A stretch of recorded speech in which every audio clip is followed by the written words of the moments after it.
अस्सलाम वालेकुम बच्चों, मैं वहाब सर एक बार फिर आप लोगों से मुखातिब हूँ। तो बच्चों, हम लोग आज के इस वीडियो में चौथी जमात की दरसी किताब इब्तिदाई उर्दू का तीसरा सबक, जिसका उन्वान है परिंदों की दुनिया। तो आज हम लोग इस सबक के तमाम सवालों को एक एक करके हल करना सीखेंगे। तो फिर आइए शुरू करते हैं। जैसा कि सबसे पहले दिया गया है, सोचिए, बताइए और लिखिए। तो यहाँ पर इन सवालों के जवाब चंद लफ्ज या एक दो जुमलों में देना है। जैसे पहला सवाल में देखते हैं, हिंदुस्तान में पाए जाने वाले 10 परिंदों के नाम लिखिए। तो यहाँ पर आप लोग क्या लिखेंगे? हिंदुस्तान में पाए जाने वाले 10 परिंदों के नाम, जैसे उकाब, चील, कबूतर, तोता, मैना, बतख, मुर्गाबी, मोर, बगुला और सारस। ठीक है, चलिए अगले सवाल को देखते हैं। 2 नंबर में, हमारा कौमी परिंदा कौन सा है, उसका नाम लिखिए। तो इसका जवाब लिखेंगे, हमारा कौमी परिंदा का नाम मोर है। 3 नंबर में देखते हैं, बेमरवत इंसान की मिसाल किस परिंदे से दी जाती है। तो यहाँ पर हम लोग लिखेंगे, बेमरवत इंसान की मिसाल तोते से दी जाती है। 4 नंबर में, वह कौन सा परिंदा है जो चांद का आशिक कहलाता है। तो इसका जवाब लिखेंगे, चकोर परिंदा चांद का आशिक कहलाता है। और सबसे आखिर में 5 नंबर में, आसमान में ऊंचा उड़ने वाले परिंदों के नाम लिखिए। तो जैसा हम लोग इस सबक में पढ़ चुके हैं, तो यहाँ पर जवाब लिखेंगे, उकाब, चील और कबूतर आसमान में ऊंचाई तक उड़ सकते हैं। चलिए इसको हम लोग मुकम्मल कर लिए। अगले सवाल को देखेंगे, लिखे हुए लफ्जों की मदद से खाली जगहों को पूर्ण कीजिए। तो बच्चों, सबसे पहले देखते हैं कौन कौन से अल्फाज लिखे गए हैं। अमन, कौमी, ऊंचाई, शौक, कारीगरी और आसमान। तो यहाँ पर अब इन लफ्जों की मदद से जहां पर जो मुनासिब होगा, खाली जगह में लिखते हुए जुमले को पूरा कीजिए।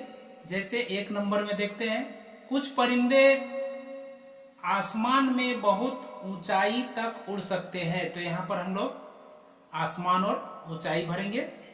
2 नंबर में, मोर हमारा कौमी परिंदा है। तो इस खाली जगह में कौमी भरेंगे। 3 नंबर में देखते हैं, तोता मैना को लोग शौक से पालते हैं। तो यहाँ पर शौक भरेंगे। 4 नंबर में, कबूतर को अमन की निशानी समझा जाता है। यहाँ पर अमन भरेंगे। और आखिर में 5 नंबर में, सबसे ज्यादा कारीगरी से बनाया हुआ घोंसला बया का होता है। तो यहाँ पर हम लोग भरेंगे कारीगरी। इसको भी हम लोग मुकम्मल कर लिए। ठीक इससे नीचे चलते हैं। नीचे दी गई तस्वीरों को गौर से देखिए। तो यहाँ पर इन तस्वीरों को गौर से देखिए। तस्वीरों में क्या देख रहे हैं? मोर, मोरनी, आदमी, औरत, मुर्गा, मुर्गी, ज़ईफ, ज़ईफा। तो ऊपर दी गई तस्वीरों से नर और मादा का पता चलता है। तो बच्चों, उर्दू में नर को मुज़क्कर और मादा को मुअन्नस कहते हैं। मुज़क्कर और मुअन्नस, जैसे लड़का मुज़क्कर हुआ और लड़की मुअन्नस। इसी तरह से मोर मुज़क्कर, मोरनी मुअन्नस, मुर्गा मुज़क्कर और मुर्गी मुअन्नस, ज़ईफ मुज़क्कर, ज़ईफा मुअन्नस। ठीक है, तो बेजान चीजें भी मुज़क्कर और मुअन्नस बोली जाती हैं।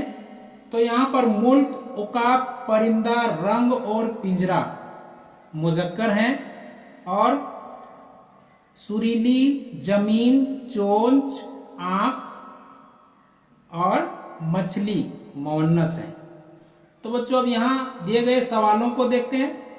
नीचे दी गई पिंजरे की तस्वीर से मुजक्कर और मछली की तस्वीर से मुअन्नस जाहिर होते हैं। तो बॉक्स में दिए गए लफ्जों को चुनकर सही खानों के मुताबिक लिखिए। तो यहाँ पर लिखे गए लफ्जों में आसमान, पानी, चमकीला, बादल, मंजर, जंगल और पहाड़ मुजक्कर हैं और आवाज, करखत, सूरत, दुम, कोयल, फसल और नस्ल मुअन्नस है। तो चलिए इसको भी हम लोग मुकम्मल किए। आगे देखते हैं। नीचे लिखे हुए जवाबात के लिए मुनासिब सवालात बनाइए। तो यहाँ पर कुछ जवाब पहले से लिखे गए हैं। आपको इन लिखे गए जवाबात के लिए मुनासिब सवालात बनाने हैं।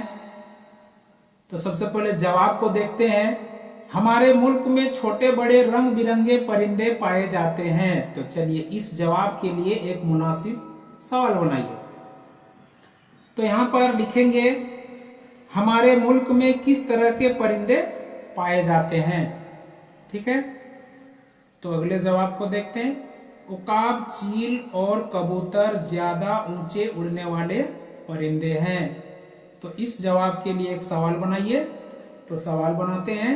आसमान में ऊंचा उड़ने वाले परिंदों के नाम लिखिए। चलिए इसको यहां भरते हैं। अगले जवाब को देखते हैं। हमारा कौमी परिंदा मोर है। तो सवाल बनेगा हमारा कौमी परिंदा कौन सा है, उसका नाम लिखिए। और इसी तरह से आगे है तोता मैना को लोग शौक से पालते हैं। तो इसके लिए एक सवाल लिखिए। किस परिंदे को लोग शौक से पालते हैं। और सबसे आखिर में बगुला, मुर्गाबी और बतख वगैरह पानी में रहने वाले परिंदे हैं। तो इसके लिए एक मुनासिब सवाल बनाइए। जैसे पानी में रहने वाले परिंदों के नाम लिखिए। चलिए इसको भी हम लोग मुकम्मल कर लिए। अगले सवाल को देखते हैं। अलिफ और बे के हिस्सों को मिलाकर सही जुमले बनाइए और नीचे खाली जगहों में लिखिए। तो बच्चों यहाँ पर एक ही जुमले को दो हिस्सों में तकसीम करके लिखे गए हैं। आपको उन दोनों हिस्सों को मिलाकर नीचे के खाली जगहों में लिखना है। तो सबसे पहले हम मिलान करते हैं। जैसे बाज परिंदे पानी में बड़े मजे से तैरते हैं, जैसे बत्तख और मुर्गाबी। तो चलिए यहाँ इसका मिलान कर दिए। और इसी तरह से आगे है तोता मैना इस सफाई से बोलते हैं कि हैरत होती है। तो यहाँ नीचे इसका मिलान किए। और आगे है एक बार पिंजरे से निकल जाने के बाद वह कभी लौटकर नहीं आता। और सबसे आखिर में है पुराने जमाने में कबूतर से एक जगह से दूसरी जगह पैगाम पहुंचाने का काम भी लिया जाता था। तो चलिए इसको भी हम लोग मिलान कर दिए। अब इन मिलान किए हुए जुमलों को यहाँ खाली जगह में लिखना है। आप लोग खुद ही लिख लेंगे। तो हम लोग अगले सवाल की ओर चलते हैं। नीचे दिए हुए लफ्जों को उनके सही खाने में लिखिए। तो बच्चों यहाँ पर जो अल्फाज लिखे गए हैं उनको दो जगह तकसीम करके लिखना है। यहाँ पर देखना है कि कौन सा लफ्ज वाहिद है और कौन जमा है। वाहिद एक को कहते हैं और जमा एक से ज्यादा को कहते हैं। तो इन लिखे गए लफ्जों में आदत, खास, किस्म, जिस्म, तौर और मंजर वाहिद हैं। और आदात, आदत की जमा, ख्वास, अक़साम, अजसाम, अतवार और मनाजिर ये सभी जमा है। चलिए इसको भी हम लोग लिख लिए। आगे देखते हैं। सबक के मुताबिक तस्वीरों को देखकर उनसे मुताल्लिक जोड़ मिलाइए। तो यहाँ पर कुछ परिंदों की तस्वीरें दी गई हैं और उन परिंदों के मुतालिक जो जुमले लिखे गए हैं उनसे मिलान करना है। जैसे मोर, तो यहाँ पर दूसरे सफ में लिखा गया है हमारा कौमी परिंदा है, तो इसके साथ मिलान करते हैं। और फिर है तोता मैना, जिसे लोग शौक से पालते हैं। और उसके बाद है कबूतर, तो कबूतर अमन की निशानी समझा जाता है। मिलान करते जाइए। फिर है मुर्गा, बांग देकर जगाता है, तो यहां से इसका मिलान किए। आगे है कौवा, अपनी चालाकी के लिए मशहूर है। और आखिर में है कोयल, मीठी बोली के लिए जानी जाती है। तो चलिए इसका भी हम लोग मिलान कर लिए। आगे देखेंगे, दिए गए इशारे के मुताबिक मुहावरों के माने की निशानदेही कीजिए। तो यहाँ पर एक जानिब मुहावरे लिखे गए हैं और दूसरी जानिब उसके माने, तो ये मुहावरे को उसके माने के साथ मिलान कीजिए। जैसे एक नमूने के तौर पर दिखाया गया है, टकटकी बांधना मतलब पलक झपकाए बगैर देखना। तो आगे है तोता चश्म होना मतलब बेमरवत होना, तो इसका मिलान करते चलेंगे। पानी पानी होना मतलब बहुत शर्मिंदा होना। फिर है आपे से बाहर होना मतलब बहुत गुस्सा में होना। और फिर है आसमान सर पर उठाना मतलब बहुत शोर करना। आगे है अपना राग अलापना मतलब अपनी ही बात कहे जाना। और सबसे आखिर में है आटे में नमक होना मतलब बहुत कम होना। और बच्चों सबसे आखिर में इन लफ्जों को सही तलफ्फुज के साथ बुलंद आवाज से पढ़िए और खुशखत लिखिए। तो देखते हैं कौन कौन से अल्फाज हैं। करखत, उकाब, मुर्गाबी, बत्तख और आशिक। तो यहाँ पर खुशखत लिखना है। तो बच्चों सबक परिंदों की दुनिया यहाँ पर मुकम्मल होता है।